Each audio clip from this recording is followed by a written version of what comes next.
नमस्कार मंडळी, कसे आहात? मजेत ना? इंडियन किचन वाईफ चॅनलमध्ये तुमचं मनापासून स्वागत आहे. आज आपण बनवणार आहोत कांद्याचे बट वेट, ही काही नॉर्मल भाजी नाही आहे. आज आहे एकदम स्पेशल गावरान ट्विस्ट. तो असा की साध्या पातीला दिली ठेच्याची साथ, झणझणीत चव झाली अगदी लाजवाब खास. गावरान सुगंध घरभर दरवळला आज. एक घास खाल तर म्हणाल वा काय राज. चला तर मग करूया. इथे घेतली आहे बारीक चिरलेली ताजी कांद्याची पात आणि आपला स्टार इन्ग्रेडियंट गावरान मिरचीचा ठेचा. आता कढई गरम करून त्यात तेल टाकूया. छानशी फोडणी देऊन त्यात थोडासा कांदा टाकून परतून घेऊया. आता यात ॲड करूया आपला झणझणीत ठेचा आणि लगेच त्यात टाकूया चिरलेली कांद्याची पात. छान परतून घेऊया आणि मग झाकण ठेवून वाफवून घेऊया. लक्षात ठेवा, पाणी अजिबात घालायचं नाही.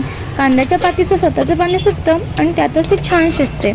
आणि बघा कशी छान वाफवलेली झणझणीत भाजी तयार झाली आहे. आता त्यात थोडं शेंगदाण्याचं कूट टाका.